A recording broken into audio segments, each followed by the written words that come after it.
মেশিনটা আজকে ফিটিংস করেছি।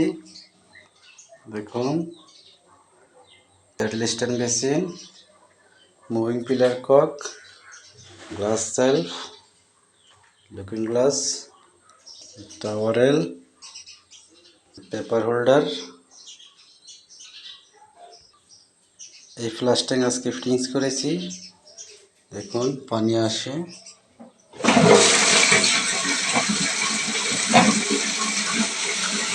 দিলাম, পানি আসে। এখানে মিক্সার হবে।